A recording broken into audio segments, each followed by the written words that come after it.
Explain briefly the following terms with suitable example. Protonema, protonema bryophyta में आता है, तो ये क्या है? किसी भी ब्रायोफाइटा में two stage of life cycle है, एक प्रोटोनीमा है और एक उसकी स्पोरोफाइटिक स्टेज है। तो प्रोटोनीमा ही डोमिनेंट स्टेज है। It is the stage of life cycle of moss in a gametophyte which consist of gametophyte. So predominant stage of life cycle of moss, moss में जो प्रोटोनीमा है, the predominant stage is the gametophyte. वो कौन सी state है जो predominant है? That is gametophyte stage, is the gamete which consists of two stages. The first stage is protonemal stage which develops directly from a spore. It is creeping. तो वो कह रहा है गेमिटोफाइट के अंदर भी दो स्टेज हैं, एक प्रोटोनीमा स्टेज है और एक लीफ स्टेज है, या जिसे आप सेकेंडरी प्रोटोनीमा भी कह सकती हैं। समझ में आई बात कि नहीं?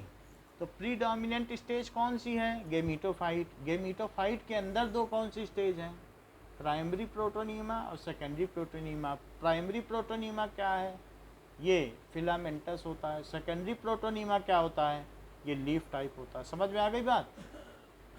बताइए। अच्छा, एंथीरिडियम क्या होता है? The sex organ in bryophyte, these are multi cellular. उसमें बहुत सारे एंथीरिडियम हो या आर्कीगोनियम में बहुत सारे ओवा होते हैं और एंथीरिडियम में बहुत सारे पॉलन होते हैं। So the male sex organ, जिसमें कि सारे गेमीट्स रहेंगे, मेल गेमीट्स, उससे एंथीरिडियम। ईयम का मतलब जिसमें रहते हों। Archegonium, the female sex organ is called archegonium. तो यही आगे चल के मेगा स्पोरेंजियम बन जाएगा। जब टेरिडोफाइट में जाओगी तब फिर आर्कीगोनियम का नाम कौन ले लेगा? क्या मेगा स्पोरेंजियम? क्योंकि वहाँ हीट्रोस्पोर है। क्या वहाँ सीड हैबिट का प्रीकर्सर है? बोलो।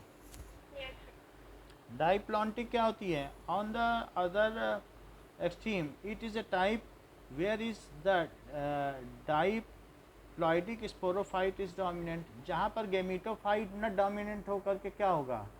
डाइप्लॉइड स्पोरोफाइट अगर कहीं डोमिनेंट हो जाए तो वो डाइप्लॉन्टिक लाइफ साइकिल हो जाएगी। फोटोसिंथेटिक, फोटोसिंथेसिस कौन करेगा? क्या आपको मालूम है कि जो फ्यूनेरिया है उसमें जो स्पोरोफाइट है वो फोटोसिंथेसिस करता है कि उसका गेमिटोफाइट?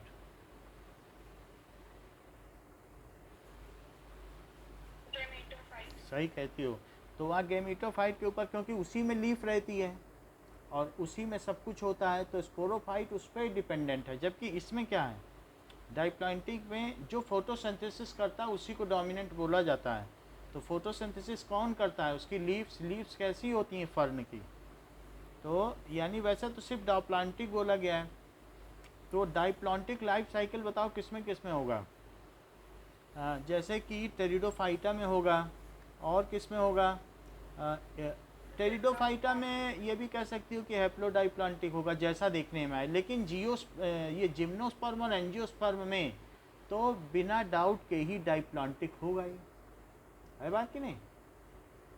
क्योंकि बहुत बाद में कभी स्ट्रॉबेरी पैदा होगा, मेल या फीमेल स्ट्रॉबेरी, वरना जिम्नोस्पर्म बहुत बड़ा हो जाता है, तब तक दसियों साल तक उसमें बढ़ता ही रहता है, तब जाकर जब ठीक ठाक बड़ा होगा तब फ्रूट पैदा होता है। तो वो डाइप्लॉन्टिक है। तो इसलिए अब ये जो फोटोसिंथेटिक हो, independent phase of the plant sporophyte phase है। The gametophyte phase is represented by single to few celled haploid gametophyte. उसमें कुछ ही सेल होंगे। This kind of life cycle diplontic कहा जाता है, जिसमें बहुत कुछ फ्लावर्स हों, थोड़ा सा मास जो है गेमिटोफाइटिक फेज, और कुछ समय के लिए भी आए, ज़्यादा समय के लिए भी ना आए। ऑल सीड बियरिंग प्लांट, जैसे जिम्नोस्पर्म एंड एंजियोस्पर्म कैसे होते हैं?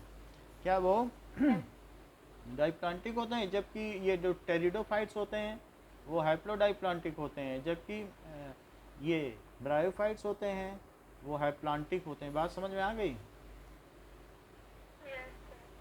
स्पोरोफिल से क्या समझती हो? द स्पोरोफिल बियर स्पोरेंजिया, जिसमें स्पोर रहें तो उसको कहेंगे स्पोरेंजियम, और उसका प्लूरल है स्पोरेंजिया। तो स्पोरोफाइट मतलब प्लांट का वह हिस्सा जिसमें इस प्लांट का वो पार्ट, तो स्पोरोफाइट हो गया। जैसे गेमीटोफाइट, निचला हिस्सा गेमीटोफाइट होता है ब्रायोफाइटा में, और स्पोरोफाइट बियर्स स्पोरेंजिया, जिस पार्ट में, जैसे आपने मान लीजिए फूट, सीटा, कैप्सूल, तो जिस पार्ट में स्पोर रहे उस पूरे पार्ट को, फूट, सीटा, कैप्सूल को क्या कहोगे? स्पोरोफाइट। अब आगे क्या कर रहे हैं?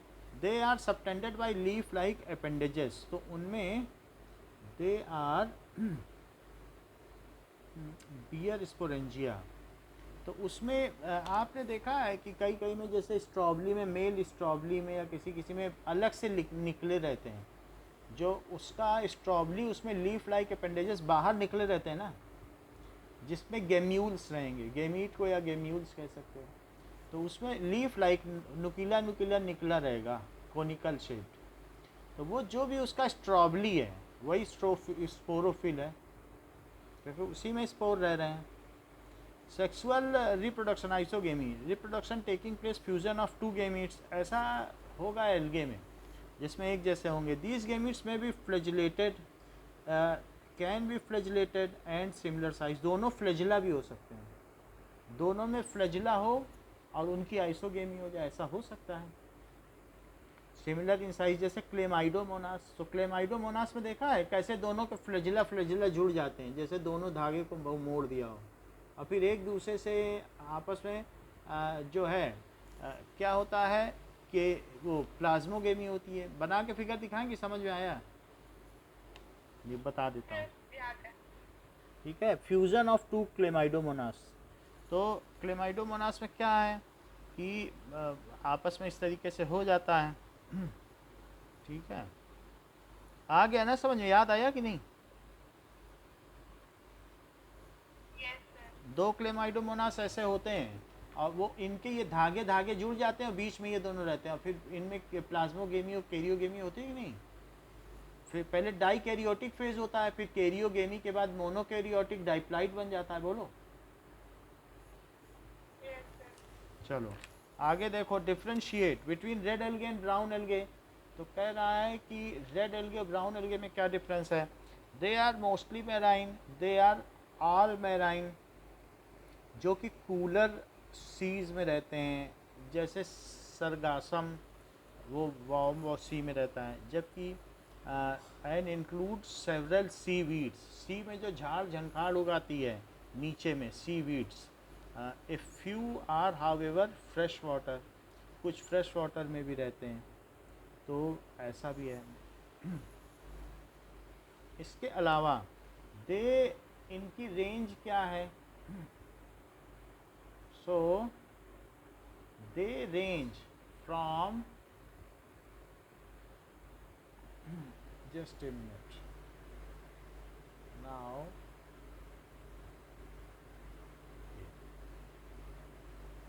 एक मिनट now,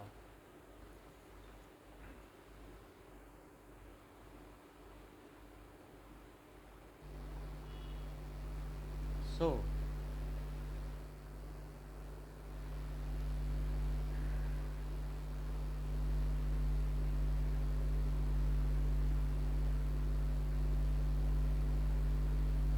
अच्छा, they range from microscopic form to about half a metre in length. तो रेड एल्गे बहुत बड़े बड़े भी होते हैं, बड़ी बड़ी पत्तियाँ होंगी, जबकि इसमें ब्राउन एल्गे कैसे होंगे? तो ये 40 to 60 मीटर हैं, इसमें कहा है हाफ ए मीटर है, इसको माइक्रोस्कोपिक का है, और जबकि 40 to 60 मीटर तक लंबे हों अगर एल्गे ऐसे हों, तो एक्टोपस है या flat ribbon shaped, laminaria, Fucus ऐसे होते हैं, तो वो देखना पड़ेगा, लेकिन 60 मीटर तक लंबे होते हैं। तो अब लेमिनेरिया बहुत लंबा होगा, सरगासम रिबन शेप होगा, तो वही रिबन है उसका इतना बड़ा, एक्टोपस है ये आधा ही मीटर लंबा होगा। तो cell wall contains sulphated mucopolysaccharide called phycocolloids beside cellulose and pectic.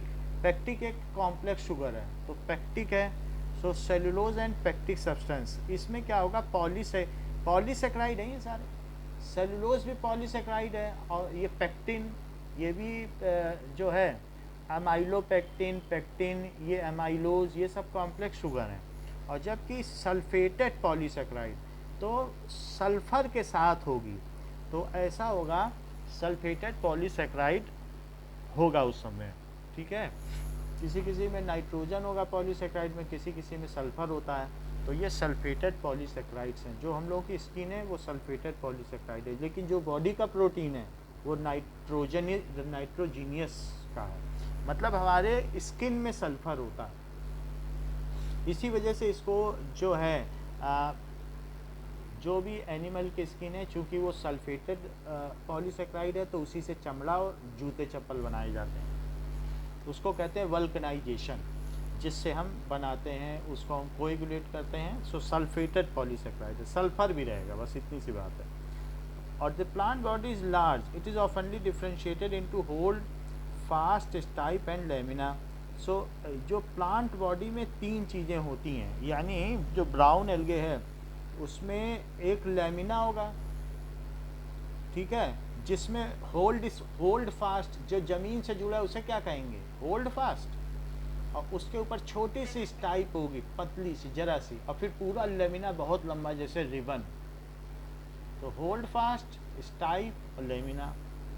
Some of the larger brown algae और केल्प देखा है, उसको अगर पकड़, केल्प ऐसे होते हैं ब्राउन एल्गे। केल्प का हमने फिगर आपके पास भेजा, 40-40 मीटर लंबे पेड़ हैं, है ना।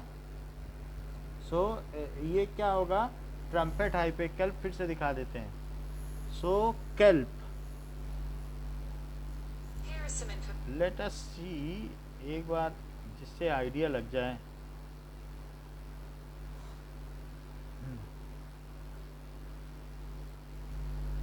नाउ तो बहुत लंबे लंबे होंगे, बस इतनी सी बात है, जमीन के अंदर ही होंगे, बट ये लंबे लंबे होंगे, ऐसे होंगे, यानी ऐसा अगर देखा जाए बहुत लंबे लंबे रिबन है। तो ये सब रिबन है कि नहीं, ब्राउन एल्गे जमीन में अगर देखें तो ये ब्राउन एल्गे है, यही है केल्प की पत्तियां, रिबन शेप्ड। समझ में आ गई बात।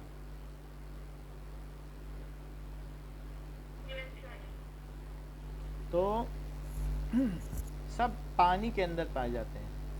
दे कैरी, अब इसमें क्या है, ये trumpet, they carry food from the blade to hold fast. So they carry food from the blade, blade से ये फोटोसिंथेसिस करते होंगे, और टू होल्ड फास्ट तक फूड ले जाते हैं। ब्लेड इसकी ग्रीन है। Some red algae accumulate calcium carbonate from sea water and deposit it over their wall. They appear coral. अगर इसके ऊपर कैल्शियम लग जाए तो कोरल रीफ लगेगा कि नहीं, तो दैट इज कोरल्स की तरह दिखेंगे। कोरल्स आप लक्षद्वीप या और कहीं चले जाओ तो वहाँ पे आपको कोरल्स दिख जाएंगे, और अलग अलग कलर के होंगे। हमारे पास भी कोरल रखे हैं, बट ये आप एक बार देख लो कि कोरल्स कैसे होते हैं। जिसके ऊपर कैल्सीरस चीज़ होंगी, कोई भी चीज़, वो कोरल्स की तरह होंगे। लक्षद्वीप में कहीं पानी ब्लू दिखेगा, कहीं कुछ, ये सब कोरल्स हैं, कैल्सीरस बॉडी है, ठीक है। सो ये चीज़ है। नाउ कोरल जो होगा ये आना चाहिए, कोरल रीफ जो स्पॉन्जेस है ना, स्पॉन्जेस की कैटेगरी में आना चाहिए। Coral reefs are animalia or plantae. According to NOAA and #39, National Ocean Service, National Oceanic and Atmospheric Administration. Corals are animals. Corals animals हैं because they do not as plants. So corals animal है। जो हमने इस video सुबह देखा आपने, तो उसमें अगर उस पर कैल्शियम जम जाए स्पॉन्जेस पे, जैसे बहुत साइकॉन है, वो जो स्पॉन्ज नहीं होते सबसे पहली पोरीफेरा, तो उसी में कोरल आएंगे। ये सब कोरल की जितनी भी हमने आपको इमेजेस दिखाई हैं, तो उसमें ये वही हैं। लेकिन कभी कभी इनका प्लांट के साथ सिम्बियोसिस भी हो जाता है, क्योंकि खाना तो बना नहीं सकते, तो कोरल रीफ्स दिखने में वैसे ही लगते हैं मान लो जैसे साइकॉन की तरीके, लेकिन इनके ऊपर अगर कैल्शियम जम जाए, है लग रहा कि नहीं वैसे वाटर कैनाल सिस्टम टाइप, बस कैल्शियम जम जाता है, तो कैल्शियम जमने की वजह से इसकी फ्लेक्सिबिलिटी ख़त्म हो जाती है। फ्लेक्सिबिलिटी ख़त्म हो जाएगी तब ये स्पॉन्ज नहीं रह जाएगा ना। ठीक है, अब जरा देखो कि इसमें कह रहे हैं कि इसी तरीके से इन रेड एल्गे के ऊपर भी अगर क्या डिपॉजिट हो जाए कैल्शियम, तो कोरल की तरह दिखाई पड़ते हैं रेड एल्गे। अगर ये इस पे हो जाए तो ये वैसे लगेंगे, ये ऐसा कह रहा है कि दे अपीयर कोरल लाइक। फिर इसको कोरालीन एल्गे बोलते हैं, Corallina. The stored food in red algae, और इसमें क्या है, ये brown algae are commonly found attached by means of their holdfast a few such as Sargassum and Fucus are free floating. कभी कभी पानी में तैरते भी रहते हैं, किनारे आ जाते हैं brown algae. The stored food is red algae is floridean starch, जो कि ग्लाइकोजन की तरह होता है। इसमें क्या है, कार्बोहाइड्रेट लैमिनारिन है और लिपिड है। लिपिड तो फैट होता है। फ्लैजिलेटेड और मोटाइल सेल्स आर एब्सेंट, इसमें फ्लैजिला नहीं होती है। ठीक है, और ठीक है, मोटाइल का मतलब है कि जो चल फिर सके, लोकोमोटिव सेल्स इसमें नहीं होती है। Vegetative reproduction occurs through fragmentation and specialised propagules called nests of cells, और इसमें specialised propagules that is nest of cells कहा जाता है, जहाँ सेल बनती है। जो आप यही लिख देना, vegetative occurs through fragmentation.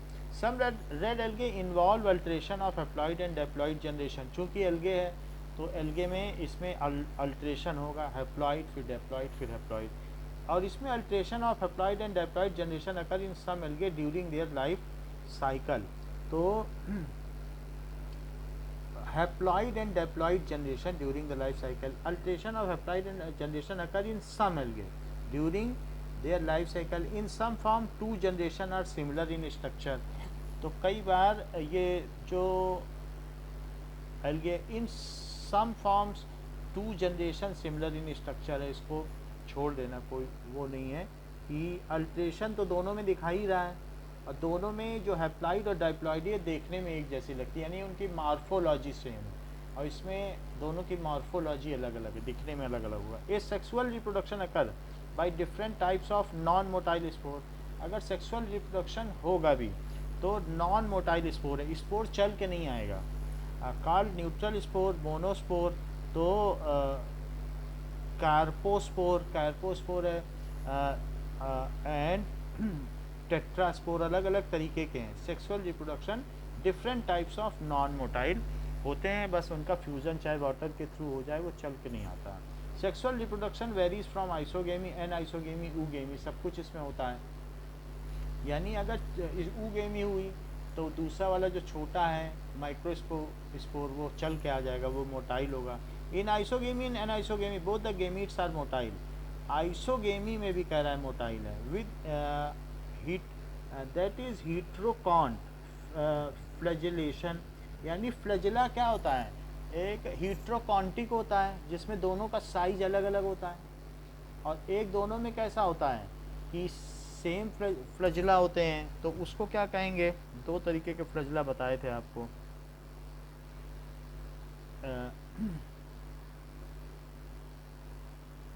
हीट्रोकॉन्टिक flagella, हीट्रोकॉन्टिक flagella.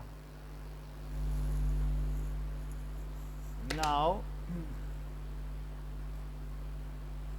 तो जिसमें दोनों फ्लैजिला अलग अलग हैं, जैसे कोई बाई फ्लैजिलेट है और उसमें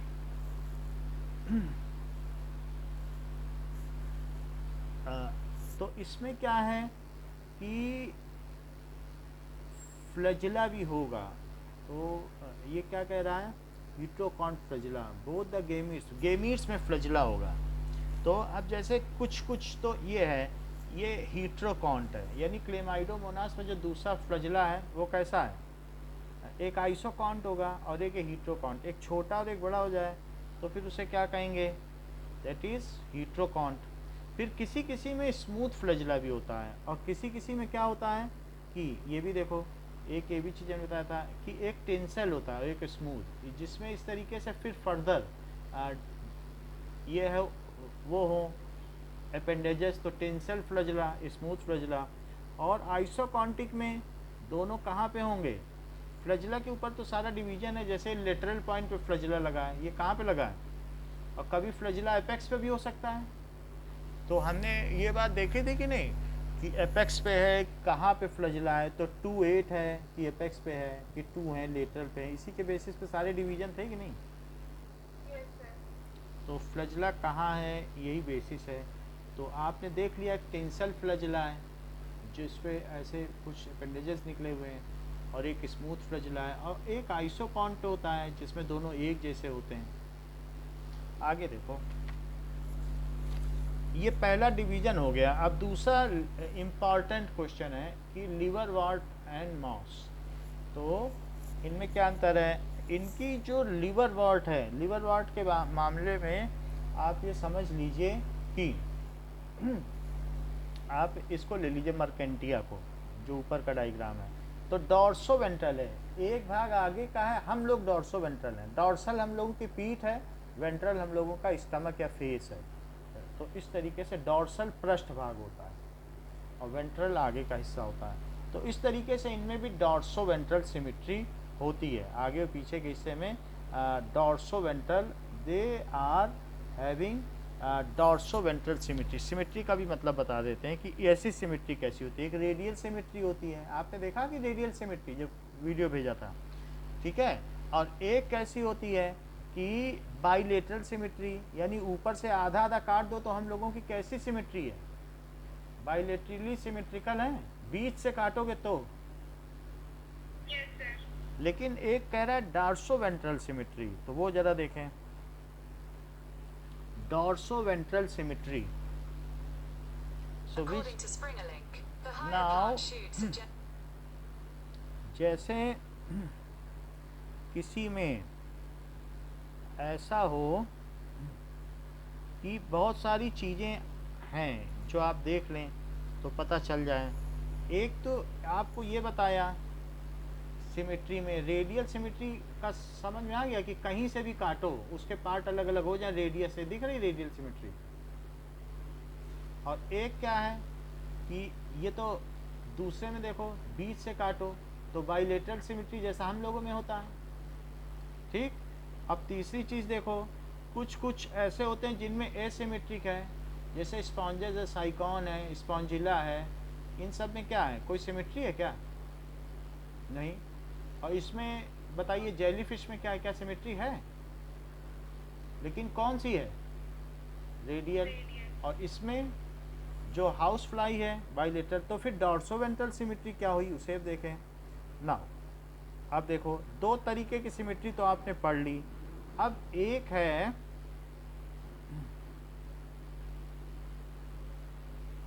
कि डॉर्सोवेंट्रल सिमेट्री, ये देखो डॉर्सोवेंट्रल लीफ तो दिया है, बट डॉर्सोवेंट्रल सिमेट्री ये नया वर्ड इसने दे दिया कि लीफ को बीच से काटो और ऊपर नीचे सिमिलर हो, तब तो डॉर्सोवेंट्रल कहा जाएगा।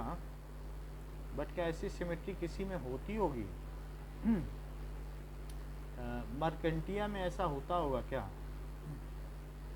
ये चीज़ मेरे ख्याल से ऊपर का हिस्सा ऊपर का है और नीचे का नीचे का है, बट डॉर्सोवेंट्रल सिमेट्री, ये देखो कि दो चीज़ होती हैं कि ये है दैट इज वेंट्रल साइड, पीछे का हिस्सा क्या कहलाएगा? डॉर्सल, और ऊपर का वेंट्रल। लेकिन इनमें सिमेट्री नहीं है, क्योंकि जो पीछे का है वो हिस्सा उसमें क्यूटिकल कम है और ऊपर के हिस्से में क्यूटिकल ज़्यादा है। ये कह रहा है कि मर्केंटिया में अगर लीफ को कट किया जाए और वो बिल्कुल एक जैसी ऊपर नीचे पाई जाए तो उसको कहेंगे डॉर्सो और डॉर्सोवेंट्रल सिमेट्री। लीफ को बीच से काट दो, समझ में आई बात कि नहीं? और ऊपर नीचे अगर एक जैसी पाई जाए तो उसको कैसी कहेंगे? लीफ का मतलब है कि उसके थैलस को, थैलस बिल्कुल एक जैसा ही होगा तो उसको डॉर्सोवेंट्रल सिमेट्री कहेंगे। अच्छा, इसमें कैसी होगी मॉस में? मॉस क्या है? मॉस तो फ्यूनेरिया है। तो फ्यूनेरिया में अब ये कह रहा है कि रेडियल सिमेट्री है। सो इज इट दैट, क्या रेडियली सिमेट्रिकल होगा? वैसा फ्यूनेरिया होगा? Funaria are radially symmetrical. अगर ऐसा हो, बट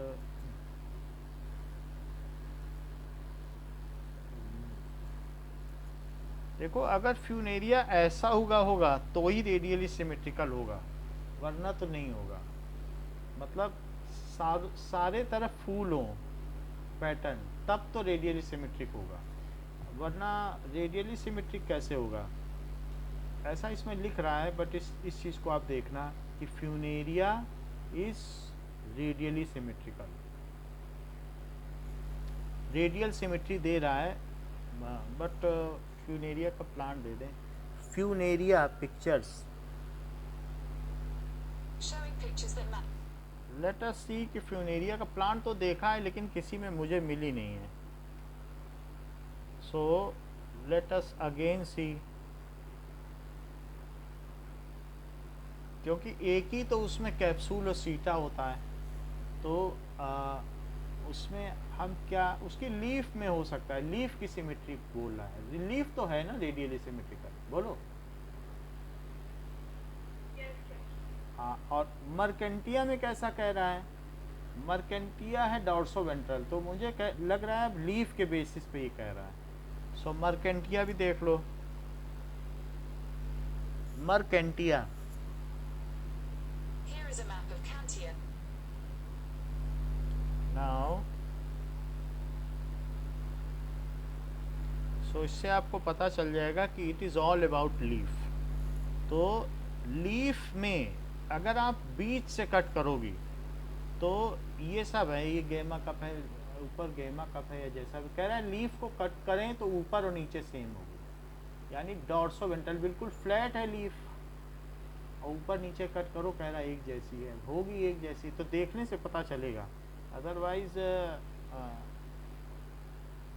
ऐसा होगा इसमें बीच से कट करने पर। वैसे तो इसमें ऊपर का हिस्सा है डॉर्सल, ऊपर का हिस्सा वेंट्रल है, नीचे डॉर्सल है।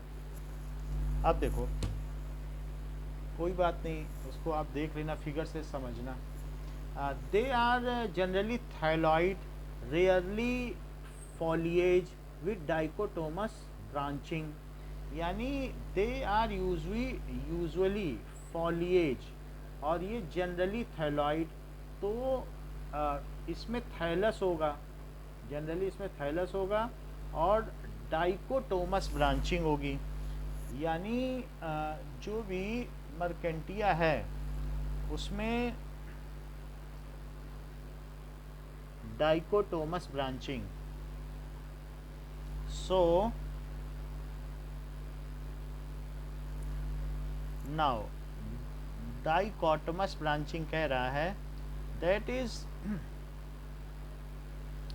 The division of apical meristem into two independent functioning axis, उसको डाइकोटोमस ब्रांचिंग कहते हैं। जरा इस चीज़ को आप देख लो कि ऐसा नहीं होगा कि एक मेन ब्रांच चलती चली जाए, ऊपर का हिस्सा अगर इंडिपेंडेंटली दो मेन ब्रांचेस में टूट जाए तो इस तरीके की ब्रांचिंग को कहते हैं डाइकोटोमस। इसमें कोई मेन लग रहा है आपको?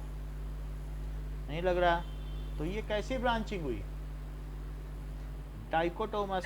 अगर मान लो ऐसे ही जो भी मर्केंटिया की ब्रांचेस होंगी तो मर्केंटिया में सब डाइकोटोमस ब्रांचिंग है, कोई मेन ब्रांच ही नहीं है, तो ऐसा है। ठीक है, नाउ अब देखो इसमें थैलस है और थैलस में फ्लावर होता है, इस तरीके से होता है कि नहीं? तो जो ब्रांचिंग है यानी ब्रांच निकल रही है जो भी है, अब इसमें लीवर वर्ट जो भी हों, अब मर्केंटिया में तो मुझे ब्रांच नहीं पता चल रही, लेकिन और भी जो लीवर वर्ट होंगे उन सब में जैसी ब्रांचिंग होगी वो कैसी होगी कि it is dichotomous. Again it is the branching with in leaf, मतलब लीफ और स्टेम ये बहुत प्रिमिटिव होते हैं। तो यहाँ पर एक फिगर में दिखा रहा है कि ऐसा मर्केंटिया हो, तो लीफ के अंदर ही स्टेम होगा। अभी वो सब प्रिमिटिव स्टेज है, कोई स्टेम तो कोई खास है नहीं, ब्रांच है नहीं, लेकिन कोई मेन नहीं है। ऐसा होता है कि नहीं मर्केंटिया, थैलस है इसी में से निकला हुआ होगा, तो जमीन पे ही क्रीप करता है, ऊंचाई तक जाता नहीं है। तो यही चीज़ है dichotomous branch. No branch is main, यानी it is equally divided into two main branch, तो डाइकोटोमस ब्रांचिंग है। और यहाँ देखो इसकी लेटरल ब्रांचिंग है। लेटरल ब्रांच का कैसा मतलब है, फॉलिएज, एंड इसको भी देख लेते हैं lateral branching. According to Wikipedia, now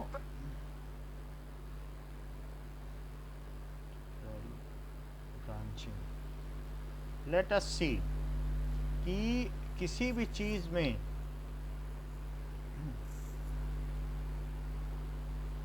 अगर मेन ट्रंक से अगर आपकी कुछ चीज निकले, बस वही चीज है, तो उसको लेटरल ब्रांचिंग कहते हैं। जैसे मेन ट्रंक से निकल रहा है तो इसे कैसी ब्रांचिंग कहेंगे, लेटरल। एक ब्रांच है जैसे कोनिफर में नहीं निकलता है, तो उस तरीके की ब्रांच को क्या कहेंगे, ये ऐसे ब्रांच निकल जाए तो उसे कहेंगे लेटरल ब्रांचिंग। ये सब लेटरल है, मेन तो ऊपर जा रही है तो इसमें लेटरल ब्रांचिंग है, उसमें डाइकोटोमस ब्रांचिंग है। अब देखो इस they are usually foliage, so foliage, तो इसको भी देखना पड़ेगा।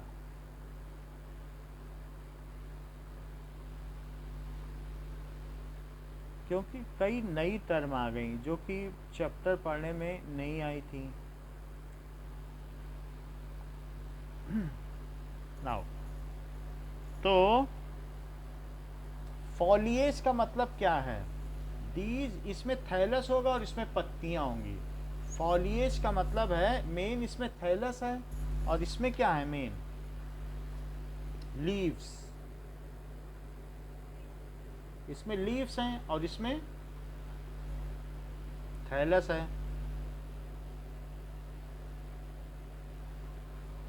अब देखो बाकी क्या है, रिजॉइड्स जो ग्राउंड से अटैच्ड हैं वो यूनिसेलुलर होते हैं इसमें लिवर वॉर्ट में, जबकि इसमें क्या होंगे रिजॉइड्स, मॉसस में मल्टी सेलुलर। रिजॉइड्स मल्टी सेलुलर है, यानी वेजिटेटिव है, जो रिजॉइड है वो वेजिटेटिव है। स्केल्स आर ऑफन प्रेजेंट्स, सो इसमें स्केल्स एब्सेंट होते हैं इनकी पत्तियों में। क्रैकिंग मतलब किसी तरीके का क्रैक का निशान बनना, उसको स्केल कहेंगे। यहाँ स्केल कैल्सिरस नहीं है, यहाँ पर किसी न किसी तरीके का उसमें फोल्डिंग्स या कुछ और भी होगा, वो स्केल है। सो इसमें स्केल प्रेजेंट है, इसमें नहीं है। A filamentous stage is absent, a filamentous protonema stage. जैसे प्रोटोनीमा है वही तो फिलामेंट है, बहुत पतले पतले फिलामेंट। तो मॉस में फिलामेंटल स्टेज है, यानी कि जो स्पोर गिरेगा नीचे, इंडिपेंडेंटली स्पोर ज़मीन में गिर जाता है, फिर उससे प्राइमरी प्रोटोनीमा और सेकेंडरी प्रोटोनीमा बनेगा मॉस में, जबकि इसमें ऐसा कुछ नहीं होगा। यानी जो मर्केंटिया है उसमें क्या होगा, एंथेरिडियम से आर्किगोनियम तक एक एंथर ये पॉलन आ जाएगा और वहीं वो बढ़ जाएगा। समझ में आई बात, प्रोटोनीमा जैसा कुछ नहीं होता। और sporophytes are very little photo synthetic tissue. इसमें जो स्पोरोफाइट है very little photo, sporophytes have abundant photosynthetic tissue mosses में। मॉसस में तो फ्यूनेरिया में तो नहीं होता है अगर फोटोसिंथेटिक होते स्पोरोफाइट। एक्चुअली ये पॉइंट भी डाउटफुल है, क्योंकि किस में फोटोसिंथेसिस होती है बताओ, गेमिटोफाइट करता है कि नहीं मॉसस में, या फ्यूनेरिया में कौन प्रीडोमिनेंट है? फ्यूनेरिया का तो फिगर देखा है ना आपने, लेकिन वो कह रहा टिश्यू होती है, तो भले ही दोनों जैसे हों फिर भी टिश्यू की तो बात कर रहा है। अब ये नहीं कह रहा फोटोसिंथेसिस होती नहीं है या होती है, वो सिर्फ टिश्यू की बात कह रहा है इसमें होती है इसमें नहीं होती। लेकिन डिपेंडेंट तो ये खाना के लिए किस पे रहता है, गेमिटोफाइट पे ही रहता है ना। Central columella does not occur inside the capsule. Central columella यानी जो कैप्सूल है उसके अंदर एक कॉलम होगा सेंटर में, और कैप्सूल पूरा भरा हो। एक होता है कैप्सूल भर जाए पूरा, तो अब जैसे एंथीरिडियम है या आर्किगोनियम है, तो उसमें वही उसका कैप्सूल है, तो उसमें सेंट्रल कॉलम नहीं है, जबकि इसमें सेंट्रल कॉलम प्रेजेंट है। कैप्सूल के अंदर एक पोर होगा, एक्सियल पोर, उसको सेंट्रल कॉल्यूमेला कहेंगे। That is elaters are present in capsule to assist the dispersal of spores, but peristome teeths are absent. यानी elaters are present in capsule to assist the dispersal, present in capsule elaters, ये सब नए नए words हैं। Now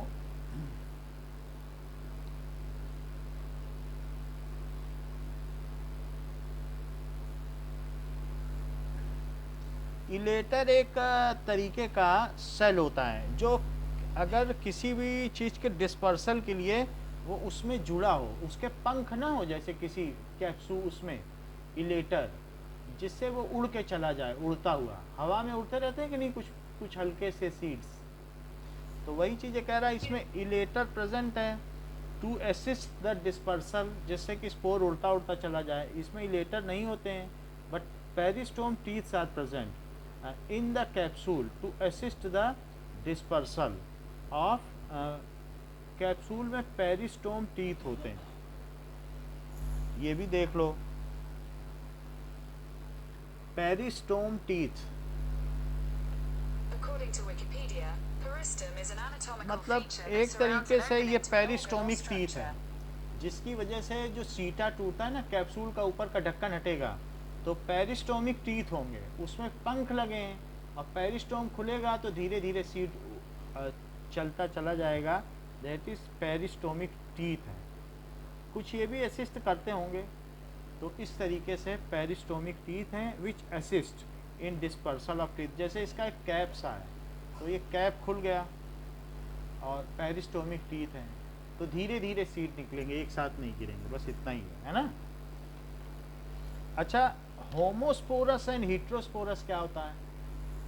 तो zygote thereafter produces a multicellular well differentiated sporophyte which is dominant phase of pteridophyte. तो इसमें zygote से sporophyte produce होगा इन मेजॉरिटी ऑफ टेरिडोफाइट। जैसे अगर जाइगोट बन गया तो उससे तो पूरा प्लांट ही तैयार हो जाएगा फर्न का। जाइगोट से मल्टी सेलुलर प्लांट नहीं है, उसी को तो स्पोरोफाइट बोला जा रहा है। समझ में आई बात कि नहीं? जाइगोट प्रोड्यूसर से multi cellular well differentiated. Well differentiated का मतलब उसमें वेस्कुलर बंडल भी हैं, उसमें स्टेम है, रूट है, इसी को तो डिफरेंशिएशन कहेंगे, डिफरेंशिएटेड प्लांट बॉडी। वो जो कि डोमिनेंट फेस है टेरिडोफाइट में, यानी होमोस्पोर्स, होमोस्पोरस फेस। तो इन्होंने कहा होमोस्पोरस टेरिडोफाइट और heterosporous generally like Selaginella and Salvinia which produce two kinds of spores. तो इसमें स्पोर्स दो तरीके के हैं, तो एक मैक्रो है and micro which are known as heterospores. So जबकि किसी किसी में होमोस्पोर्स का मतलब है both the spores are same. Homospore का मतलब क्या है कि एक बड़ा और एक छोटा है, और इसमें ये है, दोनों ही टेरिडोफाइट हैं। और सेलिजिनेलिया में इसमें क्या होगा पता लगाया जा सकता है कि किसमें कौन फैमिली गेमेटोफाइट एपेक्स पर है, किसके स्पोर में। तो उसी सेलिजिनेलिया की पत्तियों में ही तुम देखोगी वो जो लास्ट फिगर बना हुआ है उसी में फर्न में जो भी टेरिडोफाइट्स हैं, तो उसमें कुछ पत्तियां ऐसी हैं जिसके एपेक्स पे फीमेल गेमेटोफाइट है, किसी पे मेल गेमेटोफाइट है, तो they produce two kinds of spores. और किसी किसी में अगर एक जैसे ही हैं, वही दोनों एक जैसे हैं तो होमोस्पोर कहेंगे, उनके बीच फिर आइसोगेमी हो जाएगी, ऐसा है। बट आप देखेंगे ज़्यादातर टेरिडोफाइट कैसे हैं, हेटेरोस्पोर है। Difference between syngamy and triple fusion, तो ये लिखा जा सकता है the pollen tube enter the embryo sac, two male gametes are discharge, one is fuses with egg apparatus और एक सेल, उसे सिंगेमी कहेंगे। और दूसरा क्या होगा, वो पोलर न्यूक्लियाई के साथ जुड़ेगा, जिसको कि क्या कहेंगे, triple fusion. How would you distinguish monocot from dicot? Monocot और डाइकॉट में क्या अंतर है? तो मोनोकॉट में क्या है, इनमें पैरेलल वीनेशन है, और डाइकॉट में क्या है, difference between monocot and dicot. Here's a summary from Holger Now, Hicks. Monocots differ from अब हम dicots देख in 4 लेंगे distinct. कि how they are different monocot and dicot. तो लीफ में अगर वीनेशन देखा जाए तो कैसा होगा, लीफ में पैरेलल वीनेशन है, लीफ इसकी देख रही हो, तो इसमें अगर वीन्स देखोगी, केले के पत्ता देखा है, तो केले के पत्ते में कैसा वीनेशन होता है, पैरेलल होती है कि नहीं वीनेशन, पैरेलल वीन्स, और इसमें कैसी होंगी, रेटिकुलेट जालीदार होंगी। पीपल का भी पत्ता देखा है,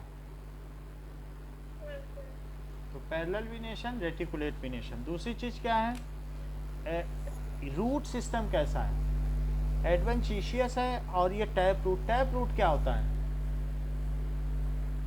मतलब एक डाइक, हाँ यही है, तो एक मेन रूट है, उसमें से बहुत सारे हैं, या एडवेंटिशियस भी हो सकता है, या दोनों भी हो सकता है। इसमें सिर्फ जो है इसकी जो है ये अपस्थानिक जड़ें हैं, और ये के मूल जड़ होती है, दैट इज एडवेंटिशियस रूट, जिसमें से बहुत सारे वो निकले एक साथ जड़ें उसी से, तो उसको रेडिकल से ही बहुत सारे निकाला है, कोई उसमें एक मेन ना हो। आलू में ऐसा होता है। नाउ इस टाइम देखो वेस्कुलर बंडल कैसा है, इसमें स्कैटर्ड है, और दूसरे में कैसा है, अरेंज है कि नहीं, डाइकॉट में। और फ्लावर कैसा है, फ्लावर, तो फ्लावर इसमें ट्राइमेरस है और दूसरे में पेंटामेरस है। सो ये देखो फ्लावर कैसा है, 3 के इसमें है, 3 है, 3 ऊपर, वो अगली लेयर पे 3 है, और बाकी इसमें कैसा है, 5 है। अच्छा ये देखो रूट का सिस्टम कैसा है, तो पहला वाला एडवेंटिशियस है, और दूसरा कैसा है, एक मेन रूट में से निकला है, दैट इज टैप रूट। अच्छा the fruits are generally tri coloured, monocot में फ्रूट्स आर जनरली पेंटाओकुलर, तो फ्रूट्स क्या होगा, ट्राई ऑकुलर, ट्राई ऑकुलर होगा, एल नहीं लिखना चाहिए था, ये मिसप्रिंट है, तो ट्राई ऑकुलर। तो फ्रूट्स में भी कह रहा है, इसको चेक कर लेते हैं कि कैसे फ्रूट्स में अलग अलग ऑकुलर होते हैं। पेंटाओकुलर फ्रूट्स, नाउ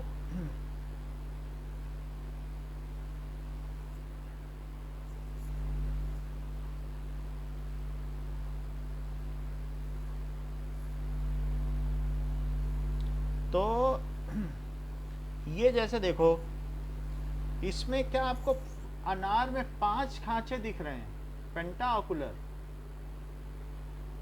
तो पेंटाओकुलर है, अगर ऊपर से कट करो तो 5 सेक्शंस हैं, तो उसे कहेंगे पेंटाओकुलर। किसी भी अनार में देखो तो कितने दिखेंगे, 5 दिख रहे हैं, इस वाले में दिख रहे हैं,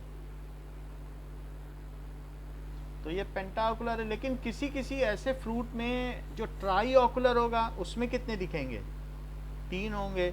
सो लेट अस सी ऐसा कौन सा फ्रूट है, try ocular fruit. Sure, here are some recipes. अच्छा ये देखो, ये देखा है जिसमें ट्राई ऑकुलर है, मोनोकॉट, कुकुम्बर है, दिखा, तो ट्राई ऑकुलर में ऐसा होगा जिसमें 3 दिखे, तो ट्राई ऑकुलर है। और पेंटा वाला भी आपने देख लिया, तो इससे पता चलता है कि क्या चीज़ है। आगे देखो फिर seeds are endospermic, seeds are non endospermic. इसमें क्या है, जो मोनोकॉट है उसमें एंडोस्पर्म होगा, और जो सीड्स, इसके सीड्स में एंडोस्पर्म नहीं होगा। क्यों ऐसा बोल रहा है, सीड्स आर नॉन एंडोस्पर्मिक, क्या एंडोस्पर्म होगा नहीं, ठीक है, इस चीज़ को देखना पड़ेगा। एंडोस्पर्म तो बनना चाहिए, कह रहा dicot seeds are not endospermic. Let us C,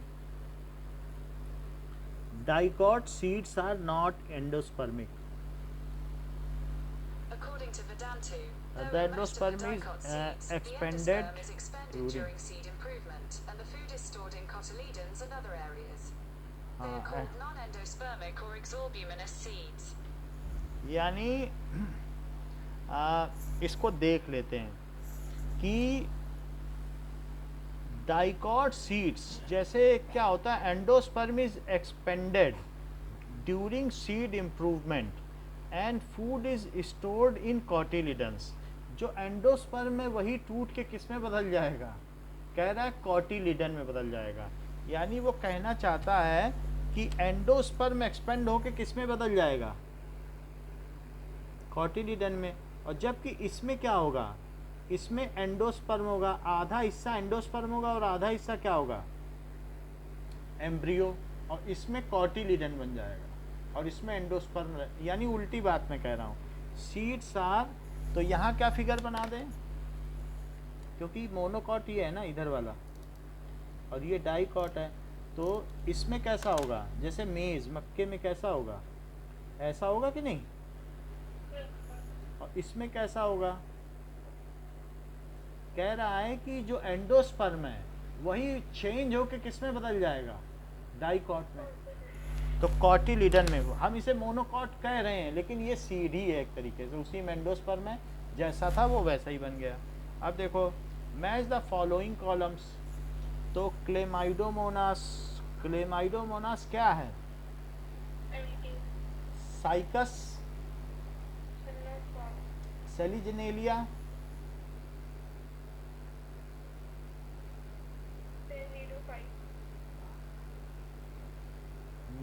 pteridophyte ना,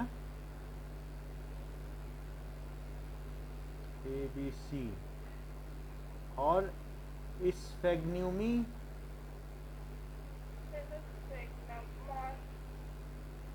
अच्छा स्फेग्न्यूमी देख लेते हैं ये कौन सा मॉस है, ऐसा तो नहीं देखा अभी तक है, स्फेग्नम है ना ये, हाँ ये मिसप्रिंट है। सो स्फेग्नम तो देखा है,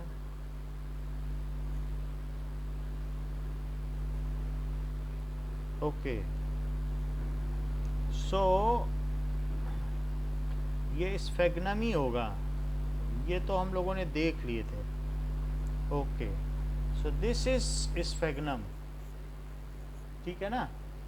तो ऐसे ये सारे प्लांट्स हम लोगों ने देखे थे, दिस इज स्फेग्नम। अब देखो, describe the important characteristic of gymnosperm.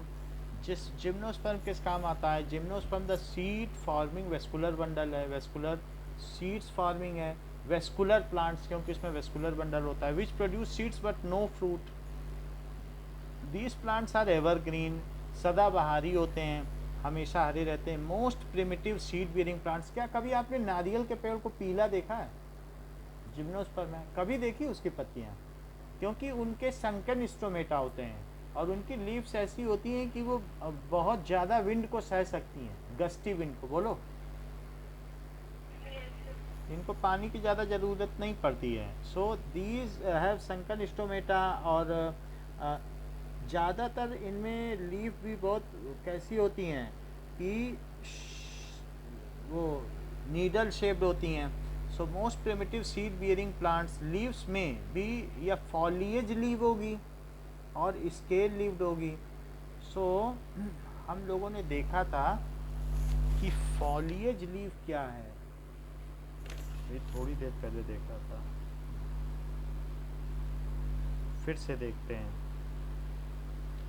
foliage leaves, so now foliage leaves क्या होती हैं, that is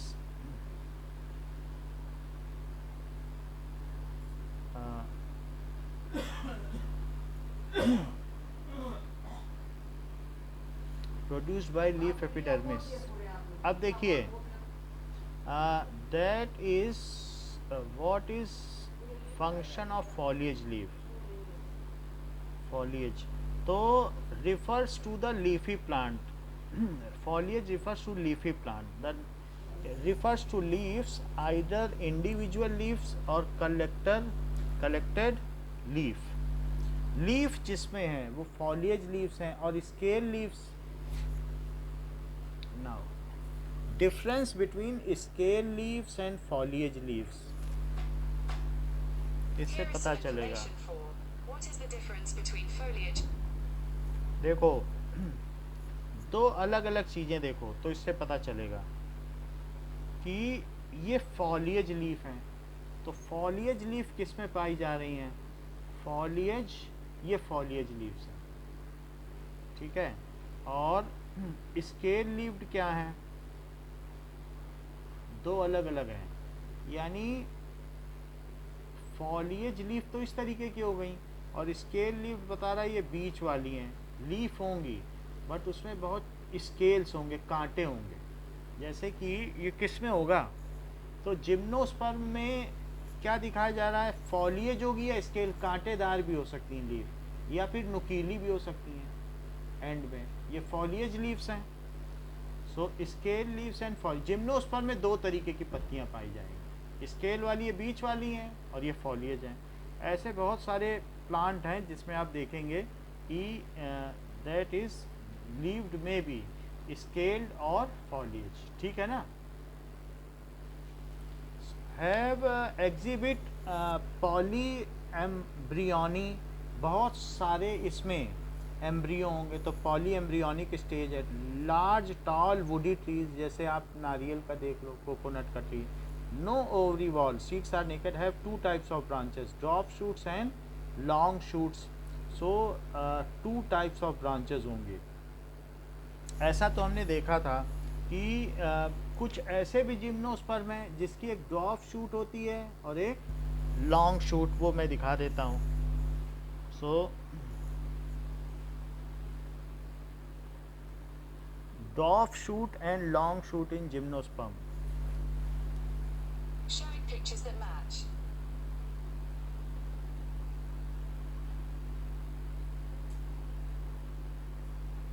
Okay, now see कि जिम्नोस्पर्म में ऐसा भी हो सकता है कि छोटा सा हो, ड्रॉप शूट हो, लेकिन आगे पत्तियां निकली हो, स्टेम हो ही ना. और लॉन्ग शूट का क्या मतलब है? कि बड़ी सी स्टेम हो, ठीक है, और उसके ऊपर क्या हो? छोटा सा डॉफ शूट हो. तो डॉफ शूट एंड लॉन्ग शूट समझ में आ गया? एक लंबा सा शूट है, फिर उस पर ड्रॉप शूट है, फिर उस पर लीव्स हैं, ऐसा होगा, ठीक है ना. तो ऐसा इसमें दिखाया गया है. Two types of branches. तो लॉन्ग शूट्स पे डॉफ शूट्स होंगी. And the ovules are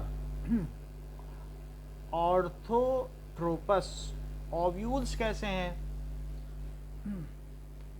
ovules मतलब बहुत हार्ड होंगे ओव्यूल्स, ऐसा कहा जा सकता है. क्योंकि ऑर्थ्रो का मतलब यहाँ पर बोन से लिया जा सकता है, but we should see it orthotropous ovules. Here's a summary from alternate. Now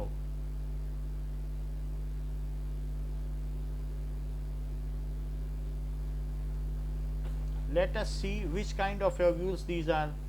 It is primitive type of ovule. Orthotropous ovule ऐसा होगा कि बहुत ही प्रिमिटिव है, जिसे ऑर्थ्रोट्रोपस कहा जा रहा है. इसमें जो ओव्यूल है इंटीगमेंट हो, न्यूसीलस हो बीच में, वही न्यूसीलस से क्या बन जाए? मेगा स्पोरेंजिया बन जाए, ठीक है. ये जो नीचे फ्यूनिकल, जिससे ये अटैच होगा जिस भी ब्रांच से, और फिर शैलिज़ल एंड है और एम्ब्रियोसैक, बीच में एम्ब्रियोसैक है, फिर उसके ऊपर क्या है? न्यूसीलस है, न्यूसीलस. तो एम्ब्रियोसैक, न्यूसीलस, तीन इंटीगमेंट हो जाएं और फिर ये रिसेप्टिकल से ये फनल अटैच हो जाए, दैट इज फ्यूनिकल और chalazal under. So it is orthotropous ovule का मतलब क्या है? Very basic type of ovule को कहते हैं। बुक कह रही है very basic type of ovule, जिसमें एक ही ओव्यूल हो, उसको ऑर्थ्रोट्रोपस ओव्यूल कहेंगे, ठीक है। या ये कहा जा सकता है in this type of ovule is straight erect so that the funicle shaloza micropylon lie one and the same vertical line, सब एक ही लाइन में लाई करते हैं, as in the members of polygoniaceae and that is Piperiaceae। ये आगे चल के gymnosperm के फर्दर आगे और क्लासेस बनेंगी। तो यहाँ पर यही है कि सब एक लाइन में लाई करें तो उसे क्या कहेंगे? ऑर्थ्रोटोपस। Sexual reproduction is of oogamous type. Fertilization need no water, इसमें वाटर की कोई ज़रूरत नहीं है फर्टिलाइजेशन को, ठीक है। इतनी बात समझ में आ गई, ठीक है। तो ये इसके क्वेश्चंस हो गए हैं, ऑल द क्वेश्चंस, इतना ही रखो।